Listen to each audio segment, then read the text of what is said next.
behalf po of Chairman Amy, kasi wala po siya ngayon, let me read po the Homeowners Association election guides.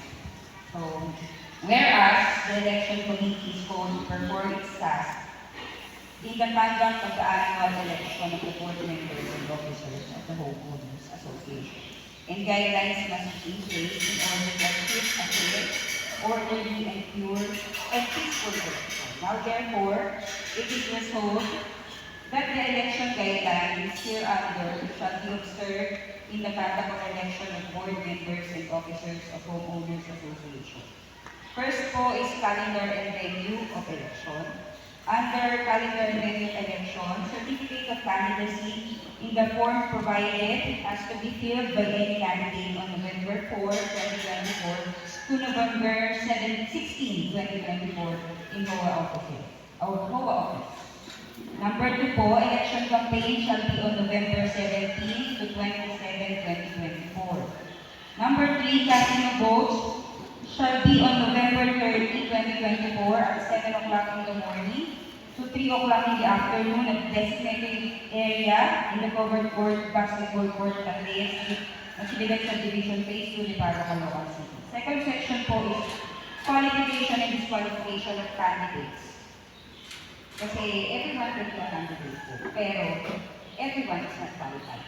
So, depende pa rin po sa ELECO kung qualified po yung ating mga candidates. Or number 4 po, the member or officer must be a Filipino citizen, legal age, and letter C must be a member of good standing of 3 months prior to the date of election. Siyempre po, tayo po ba ay boboto ng hindi good standing? Siyempre, gusto mo pong mag-acquire ng position sa office, kailangan good standing po tayo, kaya maging voter, kasi kayo po ang magiging officer. So, kaya po, kasama po sa qualification and disqualification, kailangan good standing. Hindi lang naman po sabihin ng good standing, di ba, President? Every General Assembly, kailangan nag-attend. So, hindi lang po yan sa pera yung ating good standing. Next po, must be an actual resident of the subdivision. Siyempre, hindi mo po tayo nag-elect na hindi dito nakatira. Paano po yung nag-serve sa atin kung hindi siya resident? Next po, shall be convicted by final judgment of an offense involving moral turpitude. Number 5 po, the member or officer shall not have any of the following disqualifications. Letter A, those found guilty of having committed fraud, falsification, defalcation, or any other act inimical to the interest of the HOA. Letter B, former officers who, despite demands, have not turned over the books, funds, records, and properties of HOA. Letter C, former members of incumbent board who unjustifiably refuse to call an election. Letter D, those who unreasonably fail or refuse to comply with the orders of the HLURB, DSOL, or HSAC. Letter E, members who are directors or officers of another registered homeowners association. Letter F po, those who have been declared or found by HSAC in an adversarial case filed before it to have instigated, incited, or initiated the conduct of unauthorized election, and those who have actively participated therein. And last po na disqualification, those imposed with penalty of disqualification in any case filed before the HLURB, DSOL, or HSAC. So, sa forum voting and proclamation po, with regards po sa mga proxies, ang gagawin po natin ngayon ay kung tenant po kayo, you need po to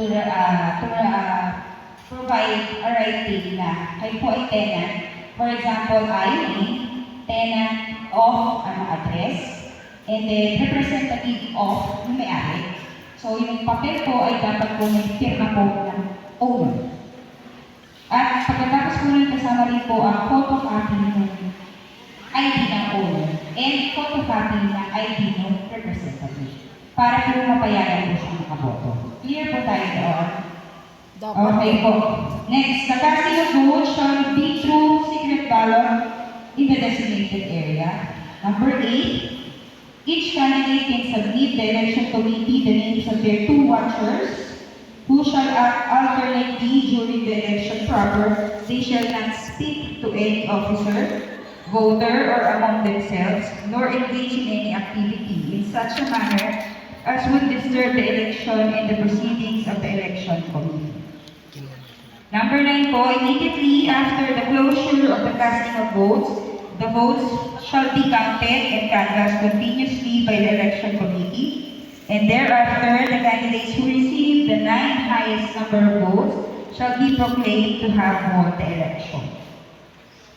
Section 4 po, officers and terms of office.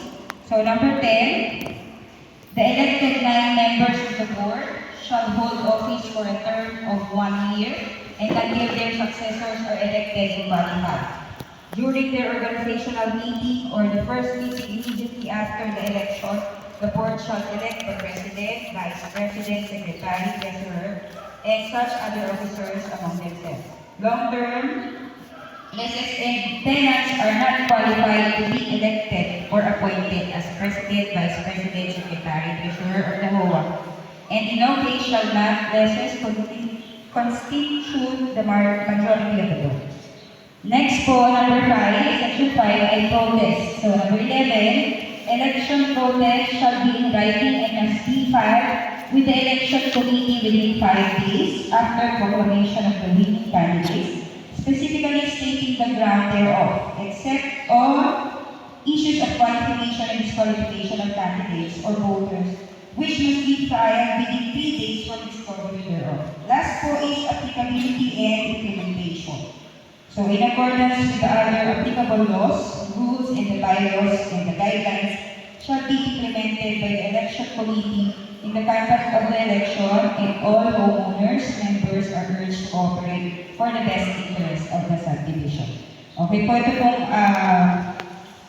election guidelines was done 23rd day of October 2024 in SAMAKANA office ng Pilipinas Subdivision Phase 2, Department of City. Signed, Nemensio B. Miranda, Edicom Chairman po, Royal C. Valora, ako po yan Edicom Secretary, Maria Lisa R. Urbano, Edicom Member, and Leticia D. Labon, Edicom Member po. Thank you po.